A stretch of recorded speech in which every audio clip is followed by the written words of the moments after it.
प्यारे साथियों नमस्कार। आज हम आपको मिलवाते हैं अपने छात्र शिवम चौधरी से। और शिवम चौधरी भाई को सारे लोग जानते हैं कि अभी लास्ट टाइम एसएससी में इनका ऑल इंडिया रैंक 1 आया था और इनका स्कोर वहां पर रहा था 171.27 आउट ऑफ 160 और पूरे देश में पहला स्थान इनका था। और आज मिलवाने का उद्देश्य इनसे ये है कि इस बार का जो आपका आरपीएफ कांस्टेबल का अभी स्कोर आया है उसमें इनका स्कोर है 118 स्कोर है आउट ऑफ 120 और इनसे ज़्यादा स्कोर किसी का नहीं है, तो सबसे ज़्यादा स्कोर इन्हीं का है।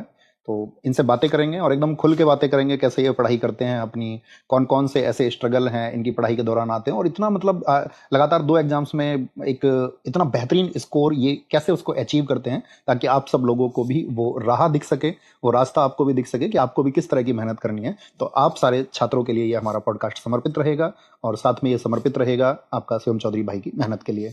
तो शिवम भाई पहले बताइए कि आप कहाँ रहते हैं। नमस्कार, मेरा नाम शिवम चौधरी। सर मैं आपका पश्चिम बंगाल के कोलकाता के नॉर्थ चौबीस परगना उत्तर चौबीस परगना डिस्ट्रिक्ट का रहने वाला हूँ। वहाँ का फेमस एरिया है भाटपारा, जगद्दल भाटपारा। हाँ, भाटपारा का रहने वाला हूँ। तो घर में कौन कौन है? घर में पापा है, मम्मी है और भाई है, बहन है, फिर और मैं हूँ। पापा जी क्या करते हैं?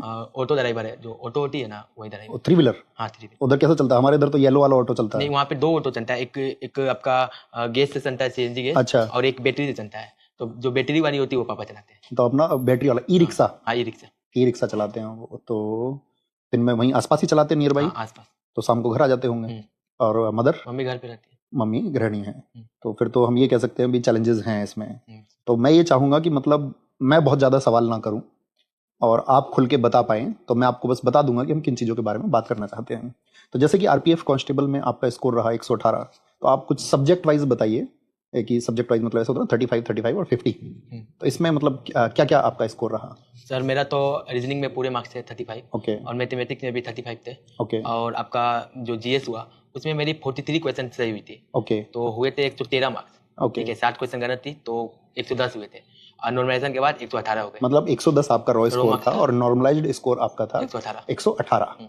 तो मतलब अभी जैसे हमने अभी रिपीट भी किया था कि एसएससी में भी इनका 171 स्कोर रहा नॉर्मलाइज्ड स्कोर, वहां पर आपका रॉ स्कोर था 157.75। एक क्वेश्चन गलत हुआ था बस आपका। तो मैं ये चाहूंगा जो ये हमारे साथी छात्र देख रहे हैं, तो आप इन्हें बताइए कि मतलब इतना स्कोर आप कैसे अचीव कर लेते हो, क्या पढ़ाई करते हो? मतलब सबसे पहला मेरा क्वेश्चन रहेगा, कितने घंटे पढ़ते हो दिन में? सर हमारी सोसाइटी ऐसी है कि दिन में पढ़ने का एकदम मौका नहीं मिलता, क्योंकि बाहर के आवाज वगैरह से पढ़ने का मौका नहीं मिलता। ओके। जैसे पढ़ने में तो थोड़ी दिक्कतें आती है। क्या क्या दिक्कतें आती हैं? दिक्कतें जैसे हुआ कि घर के बगल में ही रोड है, तो गाड़ी की आवाज हुई, जितनी भी गाड़ी, बड़े गाड़ी चलने, छोटे गाड़ी। बिजी रोड है वो? हाँ बिजी रोड है, Okay. कंजक्टेड एरिया है। हाँ। और उसके साथ हुआ फिर कोई प्रोग्राम हो जाता है, कोई का बर्थडे हुआ, शादी हुआ, तो डीजे वगैरह बजती है। ओके। पूजा हुआ, डीजे वगैरह बजती रहती है। और छोटी सी घर है, मतलब इतनी बड़ी घर है, यहाँ से इतनी बड़ी। तो उसमें क्या होता है कि मतलब एरिया कैसे समझा सकते हैं हम? एरिया कितना है घर का? ये जो लाइट है बस इतनी बड़ी है। इस लाइट से इधर वाला एरिया बस। तो यानी कि हम ये कह सकते हैं कि 15 बाई 15 का घर होगा। बस इतनी है। उस 15 बाई 15 के में आपका किचन भी है? हाँ सब वही है।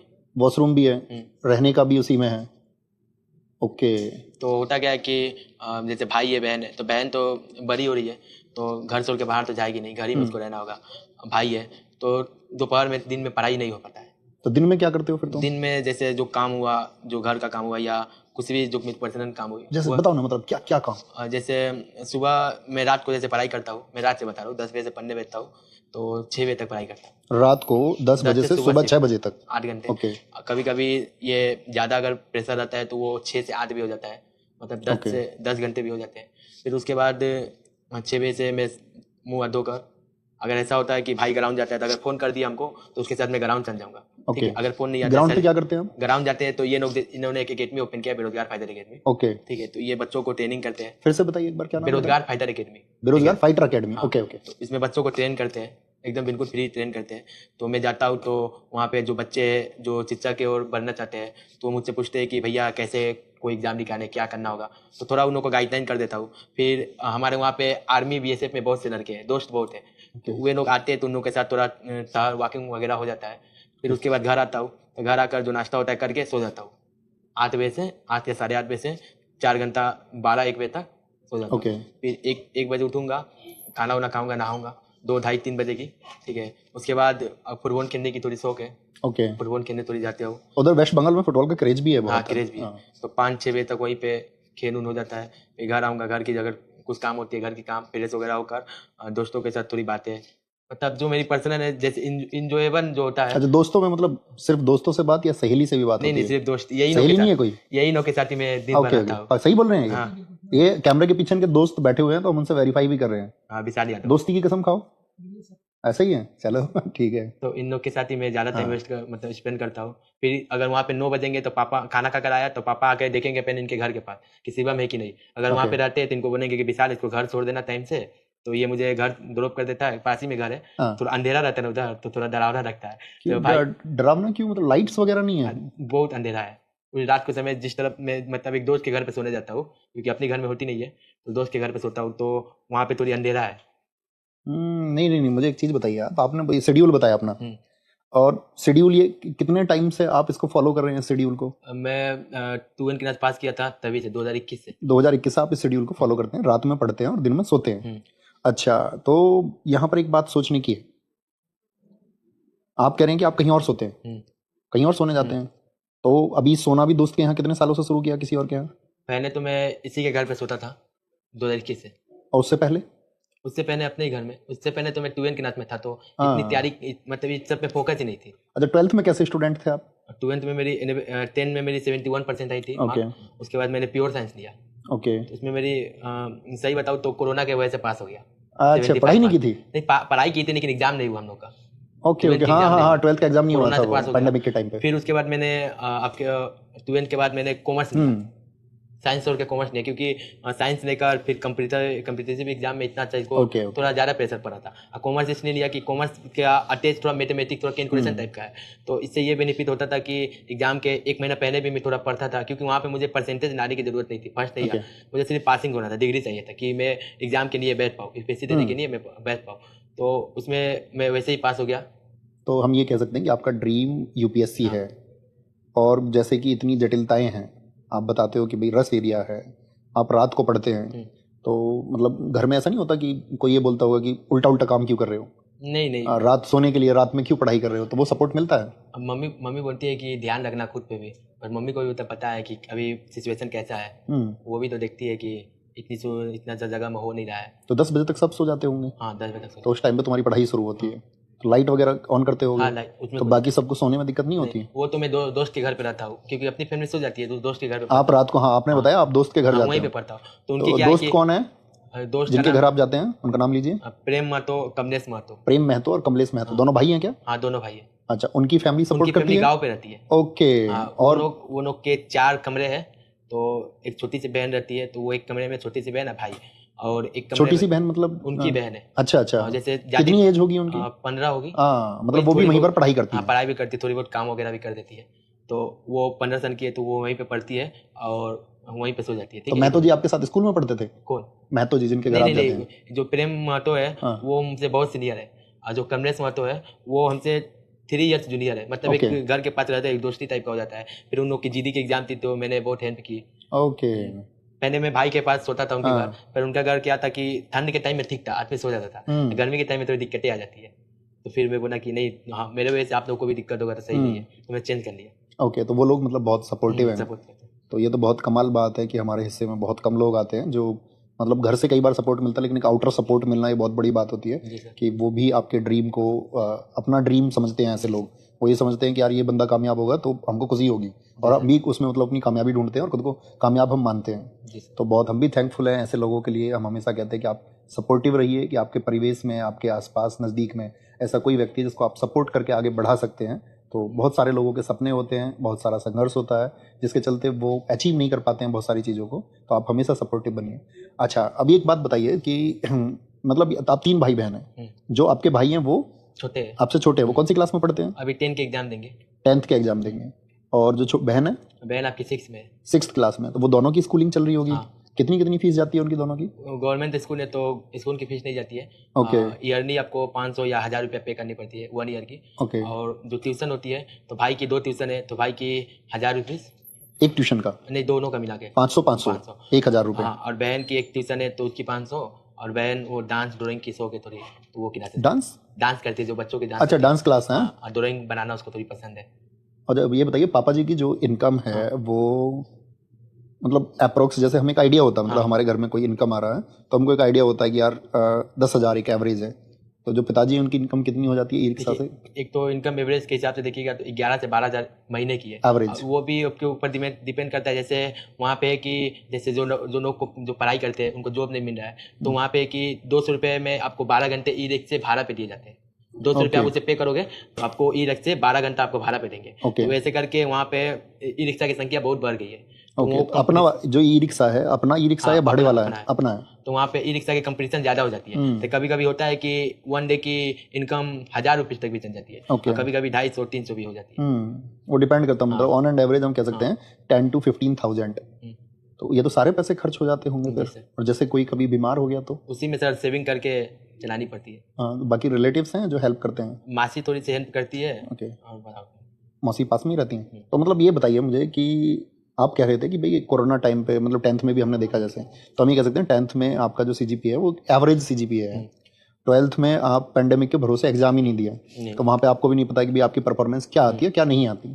तो 2021 से ऐसा क्या, मतलब मोटिवेशन क्या मिला था कि ऐसे प्रॉपर एक शेड्यूल आप 5 साल से फॉलो कर रहे हैं, लगभग हम 4 से 5 साल इसको बोल सकते हैं, तो ऐसा मतलब क्या किक क्या आया था? हुआ क्या था सर कि जैसे लॉकडाउन का टाइम था, तो हमारे बाजू में एक भैया रहते हैं, तो उन्होंने मुझसे पूछा कि क्या करेगा। ओके 12 में 75% तो आ गए हैं, करेगा क्या। तो मैं ऐसे ही बोला कि IAS IPS के बारे में कुछ जानता नहीं था। तो मैं जस्ट उनको बोला कि IAS बनूंगा। तो वो बोले कि हमारे डिस्ट्रिक्ट के, हमारे कोलकाता से कोई बना नहीं है, आप क्या बनोगे। अच्छा, कोलकाता से कोई आईएएस नहीं है? उन्होंने कहा अच्छा अच्छा। कोलकाता से नहीं, आपके जो मेदिनीपुर डिस्ट्रिक्ट हुए बीरभूम से, उधर ओके से ओके ओके। बनी हुई है। उन्होंने कहा कि आप क्या बनोगे, तो थोड़ी सी खराब लगी। उन्होंने कहा कि एयरफोर्स का आप एग्जाम दो, इतनी अच्छी हाइट है, फुटबॉल खेलते हो, पढ़ने में भी अच्छे हो, एग्जाम हो जाएगा। तो मुझे वो खराब लगी। मैंने एयरफोर्स का एग्जाम भी निकाला, 49 मार्क्स आए थे 50 में। तो फिर मैंने उसे ड्रॉप कर दिया और उसके साथ मैं यूपीएससी की तैयारी में लग गया। जी, बहुत अच्छा हुआ। तो बात अभी सर आत्मसम्मान पे आ गया था। तो अच्छा ये बताओ मुझे कि अभी जैसे आप लोग के सिलेक्शन हो रहे हैं, घर की स्थिति ये कहें तो मतलब इकोनॉमिक कंडीशंस एकदम, हम कह सकते हैं निम्न वर्ग कह सकते हैं, और मतलब घर से प्रेशर नहीं आता कि भाई इसको ज्वाइन करिए? प्रेशर आता है सर, तो पर एक भरोसा भी होता है, मम्मी पापा का भरोसा है। क्या क्या बोलते हैं? पापा पहले बोलते हैं कि आया है करेगा, फिर बोलते हैं कि तुम्हारा ऊपर है, तुमको जो अच्छा लगे वो करिए। मतलब ऐसा नहीं है कि जैसे कई बार ऐसा होता है स्टूडेंट्स के साथ में कि उनके अंदर क्या होता है कि योग्यताएं बहुत होती हैं, वो बहुत अच्छा कर सकते हैं, लेकिन कई बार फैमिली प्रेशर या फिर मतलब घर की ज़रूरतों की वजह से भी कई बार सरेंडर करना पड़ता है, और जो स्पार्क हमारे अंदर है कुछ बेहतर करने का वो दब जाता है। तो मतलब ऐसा कोई प्रेशर आपके ऊपर पापा नहीं बोलते है? हैं कि जब जैसे मेरा 20 ईयर्स एज हो रहा है, तो पापा बोलते हैं कि 21 सन जब मैं इतना मेहनत कर लिया, तो 2-3 सन करने में और क्या दिक्कत है। भाई वाह, कमाल कमाल, सैल्यूट है पिताजी को, हम सब पूरी टीम की तरफ से सैल्यूट है। मुझे कोई दिक्कत नहीं होती ना, कभी ऐसा मेरे सामने माहौल बनता है कि पैसों की कमी हो रही है। जो भी होता है आपस में ही एडजस्ट कर ओके, लेते फिर भी मतलब अभी आप एसएससी के एग्जाम्स हैं जैसे, हैं। सीजीएल है। तो सीजीएल देंगे आप? हाँ 26 को है एग्जाम। 26 को आपका एग्जाम है। कहाँ सेंटर गया है? वहीं पे कोलकाता। कोलकाता पास में ही दिया, दूर नहीं दिया आपका नहीं, सेंटर? दूर नहीं। हाँ, तो बहुत से बच्चे परेशान है ना, दूर सेंटर की वजह से होते हैं। चलिए, तो सीजीएल में अगर आपको एक अच्छी पोस्ट मिल जाती है, डेस्क जॉब मिल जाती है, वहाँ पढ़ भी सकते हैं, तो सीजीएल तो ज्वाइन करेंगे ना? जी सर। तो हम ये उम्मीद करेंगे सीजीएल में भी आप ऐसे ही टॉपर बने, रैंक 1 आपका आए उधर भी, और आपका जो ड्रीम है वो फुलफिल हो। बाकी मैं चाहूँगा कि आप कुछ मैसेज ऐसा दें बच्चों को। अच्छा, बच्चे देखेंगे कहेंगे कि यार एवरेज इनकम है, तो कैमरे में ऐसा नहीं लगेगा कि तुम्हारी टी शर्ट चमकदार सी है, इस पर बर्बरी लिखा हुआ है? कहाँ पे? हाँ। नहीं, तो ये लोकल टी शर्ट है। लोकल बर्बरी है? तो ये कितने रुपए की मिलती है उधर? 250। 250 रुपए की लोकल मार्केट में? हाँ। ओके, वहाँ बच्चों का हालात क्या है? वही यहाँ वहाँ पे जैसे हम लोग का वहाँ पे जो जूट मिल ज़्यादा है, जूट मिल, तो 10 तारीख और 25 तारीख को 15 दिन की हाफ मंथली इनकम आती है। तो 10 तारीख को इनकम आई तो 10 तारीख की एक बाजार लगेगी, एक 25 तारीख की बाजार लगेगी। लोगों के पास पैसा आने वाला है, हाँ, बाजार लगेगा बाजार इस दिन। लगेगी। उसमें क्या होता है कि जैसे रोड के किनारे में लोग सामान बेचते हैं, तो उसमें 100 रुपीज़ 150 रुपये में भी अच्छे अच्छे टी शर्ट वगैरह मिल जाते हैं। ओके, 300-400 में जूते भी मिल जाते हैं। पैठ बोलते हैं, हमारे यहाँ तो पैठ बोलते हैं उसको, पैठ लगेगी।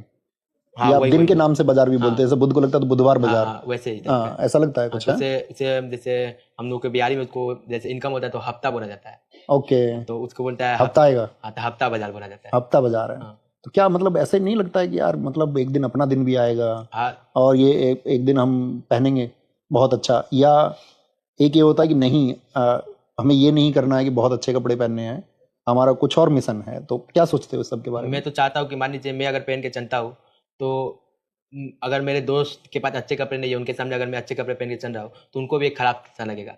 ऐसा कुछ हुआ जाए कि उन लोग के सामने भी ऐसी संसाधन हो, वो लोग भी अपने अपने जो मार्क्स से या जो भी है उसे दुनिया के सामने ना आए, वो भी आगे बढ़े, हर फील्ड में आगे Okay. बढ़े, ताकि उन्हें भी जॉब मिल सके, और ताकि सब कोई हमारी हमारी जो कंट्री है, हमारी जो मतलब जो जगह पर लोग रहते हैं वहाँ पे पढ़ाई के मतलब एकदम जीरो है, जीरो जैसा है। अगर उन्हें अगर संसाधन सही नहीं मिला तो वो लोग क्या करेंगे, जूट मिल में काम करेंगे या ई रिक्शा चलाएंगे या छोटे छोटे दुकान में काम करेंगे। बिल्कुल। क्योंकि सबके सबके तो फैमिली वहाँ पे जूट मिल पे निर्भर है, चाहे छोटे छोटे दुकान पे निर्भर है, सबकी फैमिली सबकी अच्छा, जूट मिल वहाँ पर ज्यादा हाँ है। जूट मिल जाता है। तो उन लोग के अब जो बड़े बेटे हैं उनके ऊपर भी तो प्रेशर पड़ेगा, तो उन लोग भी अगर संसाधन सही नहीं रहता है तो वो लोग पढ़ाई को ड्रॉप करके आगे बढ़ जाते हैं काम की ओर। अच्छा, एक बात बताओ, वहाँ की अगर ये चीजें हमें बदलनी है तो सॉल्यूशन क्या है, कर क्या सकते हैं उसके लिए पहले तो सबको जागरूक होना पड़ेगा पढ़ने के लिए कि हमें पढ़ना है? क्योंकि अगर वो लोग पढ़ेंगे नहीं, अगर जानेंगे नहीं, देखिए सोशल मीडिया का बहुत तरीके से यूज किया जाता है, लेकिन अभी के जनरेशन क्या उसे रील्स वगैरह इंस्टाग्राम पे ही खत्म कर दे रही है। जो जितनी मस्ती की चीज हो रही है उसे ही देख रहे हैं लोग, तो Okay. वो तो आगे की ओर बढ़ ही नहीं पाएंगे कि आगे क्या है, हमें अपनी अपनी जगह को बदलना कैसे है, वो तो जान ही नहीं हाँ, पाएंगे। तो मतलब मैं ये चाहूंगा आप ये कि जैसे आप सेलेक्ट हो जाएंगे तो आप अपने साथ में जिन लोगों को जागरूक कर सकते हैं उनको जागरूक करिए। जैसे मैंने देखा कि लास्ट टाइम पे शायद आपने कुछ टाइम पहले कोचिंग सेंटर भी ओपन किया मैंने था। जैसे हमारे वहाँ पे है कि मैथ और रीजनिंग के क्लासेस सब सब जगह मैथ और रीजनिंग के क्लासेस होती वो है। किस टाइम पढ़ाते हैं आप फिर? वो आपको 12 बजे से 1 बजे के बीच खत्म। दोपहर में? 12 से 2। और किसी दिन आप लेट तक सोते रह गए, मान के चलो नहीं 1 ऐसा बजे नहीं आँख होता, खुला? आदत हो गया है, 3 घंटे 4 घंटे इन्हें हो जाते हैं। जिस दिन पढ़ानी होती है, जिस दिन पढ़ानी होती है तो हफ्ते में 4 दिन क्लास चलती है, तो जिस दिन पढ़ानी होती है तो उस दिन ग्राउंड नहीं जाता हूँ। आते हैं बच्चे पढ़ने? हाँ। कितने बच्चे आते हैं? अभी तो न्यू न्यू ओपन हुआ है तो 40+ बच्चे आ अरे जाते हैं। वाह वाह वाह, वेरी धीरे गुड। वहाँ पे क्या है कि जैसे जितने भी कोचिंग सेंटर है वहाँ पे लोग आपको मैथ और रीजनिंग को पढ़ाते हैं, ठीक है, जीके कोई पढ़ाता नहीं है सही से। Okay. जीके वहाँ पे जितने भी बच्चे आपको जीडी लेवल के मिलेंगे, अग्निवीर हुए, जीडी मिली है, Okay. उससे हाई लेवल की कोई तैयारी करने, कोई क्या मतलब माइंड में उतना सेटअप बना नहीं है कि आगे की ओर बढ़े, तो वो लोग जीडी तक ही। और हमारे एरिया में जितने भी मतलब अगर सिलेक्शन रेशियो देखा जाए तो हर घर में आपको एक फौजी मिलेगा ओके। वहाँ पे। तो मैं ये जानना चाहूंगा आपसे कि जब आपने कॉम्पिटिटिव एग्जाम की तैयारी की तो आपका मैथ्स, कॉम्पिटिटिव मैथ्स कैसा था? क्योंकि रीजनिंग तो सब समझ सकते हैं, और जीएस और मैथ कैसा था, पहले ये बात मेरे साथ तो उल्टा ही हुआ। मैथ तो मुझे समझ आती थी, जीएस समझ में नहीं आती थी। Okay. क्योंकि समझ नहीं आता था कि जैसे मिसिंग नंबर है तो सीरीज वगैरह हुआ तो उसमें समझ नहीं आता था कि अच्छा, रीजनिंग में? हाँ, पहले समझ नहीं आती थी कि ये आया कैसे, कभी प्लस होता है, कभी माइनस, कभी इंटू होता है, मल्टीपल भागा होता है, स्क्वायर होता है, कुछ समझ में नहीं आती थी। मैंने सोचा कि इसलिए कॉम्पिटिटिव एग्जाम, सरकारी नौकरी पाना बहुत मुश्किल होता है। पहले मेरे अंदर यही डाउट चलती थी, फिर धीरे धीरे मैंने ड्रॉप कर दिया। मैं एक मैम के पास पढ़ता था, प्रिया सिंह नाम है, उनके पास ही मैंने अपनी बचपन की मेरी पहली टीचर वही थी। ओके। मैंने मतलब कदम उठाया तो उन्हीं के साथ, ठीक है, और आज भी वो मेरे साथ है, ठीक है। वो अभी ट्रेजरी ऑफिसर के पोस्ट पे स्टेट पीसीएस निकाली है हमारे वहाँ का। तो उनके पास मैं कंपटीटिव पढ़ने जाता था, तो रीजनिंग हमको समझ नहीं, मैं वहाँ पे ड्रॉप कर दिया। मैं बोला मुझे कुछ समझ नहीं आ रही, मैं साइंस ही पढ़ूंगा, मैं इंजीनियरिंग वगैरह करूंगा, मुझे समझ में नहीं आती है। फिर इंस्टाग्राम पे रील्स वगैरह आते थे, इसमें क्वेश्चन आते थे, तो उसे देख के बनाता था तो इंटरेस्ट आने लगी। जैसे जैसे क्वेश्चन बनी फिर मैंने ज्वाइन किया उनके पास अच्छा खासा समय वहाँ पे दिया, तो मेरी रीजनिंग अच्छी खासी पकड़ बन गई। और जितनी जरूरत पड़ी संदीप सर की वीडियो देखी, वहाँ से रीजनिंग पकड़ हो गई।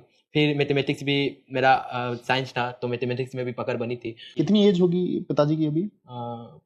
42-3 के ना। इतना जल्दी? मतलब जूट मिल में कुछ एज क्राइटेरिया बना रखा है या उन्होंने शैक्षिक रूप से रिटायरमेंट ले लिया? नहीं, हुआ क्या था कि थोड़ी डॉक्यूमेंट प्रॉब्लम थी जिसकी वजह से वो रिटायर हो गए। ठीक है। तो उसके बाद मेरा जीके की ओर इंटरेस्ट बनने लगा। फिर आपकी सर जीएस निधि की भी बुक बहुत मददगार रही। ओके। फिर आपकी भी, मैं आपको जानता पहले नहीं था, फिर सब कोई मेरे वहाँ पे आर्ज में सब कोई आप ही यहीं का बेस खरीदा है, तो सब कोई अंकित सर से ज्यादा नवीन सर के वहाँ पे फैन है। सब कोई बोलते नवीन सर। तो मैंने बोला नवीन सर है कौन? मैंने वीडियो देखी तो मुझे अच्छी लगी। तो मैंने तो वो बेच परचेस नहीं किया था। वहाँ पे क्या कि कोई बच्चे मतलब 400-500 की बेस आती है तो वो लोग लगातार बेस परचेस करने थे, तो 1-2 बेस मुझे भी मिल जाती थी। बहुत बढ़िया। ये सबसे अच्छा यही तरीका है जो शिवम भाई ने बताया, कितनी मेहनत इन्होंने की, आप समझ रहे हैं कितना अप्रोच किया है। तो बाकी सब्जेक्ट अगर हम बात करें, आपका हमने मैथ की बात कर ली, रीजनिंग तुमने बता दिया उल्टा था, जीके के लिए तुमने बता दिया, जीके जीएस के लिए आपने क्या मेहनत किया। और जैसे कि आप बंगाल से हैं तो आपने पिछली बार जीडी भी दिया होगा तो हिंदी भी पढ़ा होगा। तो हिंदी और इंग्लिश दोनों पढ़ते हो? हाँ, इंग्लिश सर, हिंदी तो सिर्फ जीडी में था आपका, और इंग्लिश के लिए सर सीपीओ का एग्जाम था और एमटीएस थी। सीपीओ दिया था आपने? हाँ, 185 मार्क्स थे। अरे वाह वाह वाह, बहुत बढ़िया। सर फेस टू एन के एग्जाम दिए, 195 थे उसमें। 195, बहुत बढ़िया। तुम सब जगह रैंक 1 लेके आओगे। उसने वो विदाउट नॉर्मलाइजेशन थे, चेक नहीं किया आपकी नॉर्मलाइजेशन के बाद कितने हुए। क्योंकि ओके। क्योंकि मैं यहाँ इतना आना नहीं चाहता था, क्योंकि अगर जॉब नहीं दे रहा हूँ तो आने का कोई मतलब नहीं था। पर क्या हुआ था कि जीडी वाले जो इस बार की रिजल्ट निकली थी, तो पिछले बार में मेरा 159 मार्क्स था, 159.83। तो सब लोगों ने कहा था कि इजी पेपर आ सकता है, लेकिन इस बार का पेपर बहुत हार्ड है, इतनी मार्क्स नहीं आ सकते। तो उन्हें उसे फेक बताया जा रहा था। तो एक एक की वजह से जितनी भी मेरी अचीवमेंट है सबको फेक बताया जाए तो खुद से खराब लगती है, कॉन्फिडेंस भी डाउन बहुत होता खराब है। लगता है। तो इसलिए बोला कि नहीं, सर से पहले मिलूंगा, मैं उन्हें बताऊंगा। नहीं, एफर्ट देखिए लगाना चाहिए सब लोगों को। आपने जो मेहनत की है उसके बारे में पता कैसे चलेगा आपको कि आप कहाँ कितनी मेहनत कर रहे हैं। दरअसल में बहुत सारे बच्चे सोचते हैं कि यार ये एग्जाम निकाल के सीट खराब कर देते हैं। दरअसल में सीट खराब करना ये बच्चे का फेलियर नहीं है ना, बच्चा ये चाह रहा है। ये तो गवर्नमेंट को देखना चाहिए कि ठीक है, जिन लोगों ने ज्वाइन नहीं किया है तो उनके लिए एक विदाउट लिस्ट जारी करके उन लोगों को, निचले वालों को जॉब दे दें। तो ये बच्चे का इशू नहीं है, किसी एप्लीकेंट का इशू नहीं है। ये इशू है उस भर्ती बोर्ड का जो उस एग्जाम को कंडक्ट कराए, उसको ध्यान रखना चाहिए। ठीक है, कि बच्चे को तो मौका मिलना चाहिए ना कि वो जितना भी प्रयास करके जितनी मेहनत करता है तो उसके रिजल्ट्स कैसे आए वो उसको देखने का हकदार है, और हर जगह देखने का हकदार है। तो बाकी तो मैंने खुद देखे हैं आपके रिजल्ट्स। अभी मैंने बैठने से पहले कहा कि पहले आप पहले जब हमारी तो बात हुई थी तो मैंने कहा पहले अपना रिजल्ट चेक कराओ आप, क्योंकि कई बार ऐसा होता है ना कि यार कहीं ऐसा तो नहीं है कि फैब्रिकेटेड है। कई बार ऐसा होता है कि यार एक काम कर लेते हैं बैठ के और बुला लेते हैं। और कई बार ये भी सिनेरियो तुमने देखा कि बहुत सारी जगह, मतलब कहना नहीं चाहिए, ऐसा हुआ कि यार किसी ने किसी को मतलब पैसे देके, उस तरह की चीजें भी होती हैं, बहुत होती हैं। तो मतलब तुम्हें कैसा लगता है यहाँ आके, क्योंकि तुम दूसरी बार आए हो? हाँ दूसरी सर, यहाँ पे तो पहला नंबर बात है कि कोई भी टीचर या स्टाफ में किसी में भी 0% ईगो नहीं है। मतलब ऐसा होता है कि ईगो रहता है, इतनी जगह पे जाकर बात करने का तरीका एकदम चेंज नहीं है, एकदम सब भाई की तरह मेरा आदर किए। रोहित भाई ने भी बहुत हेल्प किया, कोई भी खाना वगैरह हुआ तो भाई ने वहाँ ऊपर पहुँचा भी दिया, Okay. या साथ में बैठा के रोहित बड़ा ना? हाँ रोहित, ओके। साथ में खाना खिलाया, फिर सुबह में ग्राउंड लेकर गए क्रिकेट खेलने के लिए। तो यहाँ पे आने सर फैमिली जैसा लगता है। यहाँ पे 3 दिन के लिए आओ, 4 दिन के लिए आओ, लगता है कि यहाँ पे 1 महीना रह के जाओ।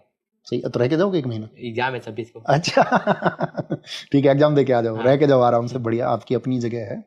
तो मतलब आपने देखा कि कितने कम अगर मैं कहूँ कि संसाधनों के चलते हुए भी उन्होंने अपने नाम को रोशन किया, इतना अच्छा स्कोर अचीव किया। तो हमको भी नहीं हार मारनी चाहिए अपने, अगर हमारे पास कोई कम संसाधन है, रिसोर्सेज नहीं है, तो घबराना नहीं है। और किस तरह से, जैसे उन्होंने बताया कि वो अपने शेड्यूल के लिए मतलब एकदम से डेस्परेट है, अपने शेड्यूल के साथ में वो कोई छेड़खानी नहीं करते हैं। तो इसी को बोलते हैं नियमितता। आपके शेड्यूल में रेगुलरिटी होनी चाहिए और एक सतत परिश्रम लगातार जब आप करेंगे वो आपको थकाएगा भी, कई बार आप हताश भी होंगे, लेकिन एक दिन नतीजे आते हैं और जो मुस्कुराहट पैदा करते हैं। तो शिवम भाई, जैसा कि आपने कहा कि बच्चे आजकल रील्स देखते हो, तुम नहीं देखते इंस्टाग्राम पर रील्स? देखता हूँ, पर उसका भी देखिए, ऐसा ना हो कि दिन भर पढ़ाई करता रहो, दिमाग में थोड़ी सी शरारतें या एंजॉय ना हो, तो फिर ऐसे भी बोरिंग हो जाएगा जिंदगी। सब कुछ करो लेकिन अपनी एम को नहीं भूलना चाहिए। ओके, तो जैसे आपने इंस्टाग्राम चलाया, रील्स आपने स्क्रॉल करनी शुरू की, तो रुकते कब हो मतलब फिर? देखिए, वो तो मेरा एक टाइम बना हुआ है कि सुबह रात को 10 बजे से सुबह 6 बजे तक कुछ नहीं करना है, ए टू जेड कोई काम नहीं करना है, ना किसी से बातें करनी है, ना रील्स देखना है, ना कोई गेम खेलना है, इस बीच नहीं करना है। क्योंकि अगर मेरी पढ़ाई सही रहेगी तो मुझे कोई भी काम करने में अच्छी लगेगी। अगर मेरी रैंक आएगी, चाहे मेरी स्कोर होती रहेगी, तो मुझे खुद में भी अच्छा लगेगा और घर में भी जितने लोग मेरे पे भरोसा कर रहे हैं तो उनका भी भरोसा नहीं टूटेगा। अरे वाह वाह वाह। तो तो इसलिए एक बात बताओ, 8 घंटे बैठ के पढ़ते हो एक जगह? हाँ एकदम। मोमेंट चेंज करते हो कितनी देर में, या बैठे रहते हो? नहीं, जैसे 2 घंटा हुआ तो बाथरूम करने के लिए, हाँ वो तो मतलब यार पाँव जरूरी चीजें तो करनी पड़ेंगी। पाँव पकड़ बहुत लेता है बढ़िया। तो सुबह जब सब उठते होंगे तब तुम सोते होगे, हाँ। और जब सब सोते हैं तो तुम पढ़ाई करते हो। बोलते हैं जब दुनिया सोती है तो वो जाग के अपने सपनों को साकार करने के लिए मेहनत कर रहे होते हैं। शिवम भाई उन्हीं में से एक हैं। उम्मीद करेंगे आप बहुत सबक ले रहे होंगे इनकी इन सब बातों को, आप भी फॉलो करेंगे। तो कुछ ऐसा कोई संदेश जो बच्चे अभी तैयारी कर रहे हैं, सफल नहीं हो पाए हैं, तो उनके लिए क्या मैसेज देना चाहेंगे, या कोई और भी बात आप कहना चाहें तो खुल के बोल सकते हैं? ये बोलना चाहूँगा कि अपने सिचुएशन से हार नहीं मानना चाहिए, क्योंकि अगर अभी हम हार मान जाते हैं तो कुछ दूर पे हमारी जीत मतलब इंतजार कर रही होती है। हाँ, कर रही होगी। तो अगर हम वहाँ पे हार मान जाएंगे, हम वहाँ तक पहुँच नहीं पाएंगे। और ऐसा नहीं है कि भगवान हमें अगर बनाए है तो हमारी कुछ काम नहीं होगी, क्योंकि जो गंदे पानी होते हैं वो भी कभी कभी आग बुझा देते हैं। तो हम लोग इस दुनिया में आए हैं तो हमारे कुछ जिम्मेदारी है, और ऐसा ना करना है कि हमारे मम्मी पापा या हमारे गुरुजन, हमारे दोस्त, हम उस पर भरोसा करते हैं कि ये ऐसा करेगा, तो उनकी भरोसा को ही कायम रखना है। उनकी अगर भरोसा, किसी की अगर भरोसा टूट रही है तो वो सबसे बड़ी गुनाह मानी जाती है। तो इसलिए उसकी भरोसा को भी आगे रखते हुए आप सबको बोलना चाहूँगा कि आप लोग मेहनत करते रहो सही दिशा में, क्योंकि मेहनत का फल एक दिन ना एक दिन मिलेगा। आज नहीं मिलेगा, 2 दिन बाद, 2 साल बाद, लेकिन आप अगर सक्सेस होंगे, अगर आप सही दिशा की ओर मेहनत बढ़ा रहे हैं तो। बहुत बढ़िया, बहुत शानदार बात बोली है कि आपको अपने उन परिवारजनों का भरोसा भी कायम रखना है, और ये भरोसा आप कायम रख पाते हैं अपनी संगति का चुनाव करके कि आपकी संगति कैसी है, और अपने लक्ष्य के प्रति खुद को समर्पित करके कि हमको उसको अचीव करना है। तो 20 साल के नौजवान हैं शिवम चौधरी भाई, और इस ऊर्जा से भरे हुए हैं, इतनी मेहनत कर रहे हैं, और उम्मीद करेंगे इस आपका पॉडकास्ट के बाद में इतनी ही ऊर्जा से आप लोग भी भरेंगे और अपने सपनों को साकार करेंगे। तो बहुत बहुत धन्यवाद शिवम भाई, खूब आप आगे बढ़ें, आपके जो भी ड्रीम्स आप उनको अचीव करें, और यहाँ आने के लिए बहुत धन्यवाद। Thank you. और आप सब लोगों को बहुत धन्यवाद जिन्होंने हमारे इस पॉडकास्ट को सुना। थैंक यू, नमस्ते।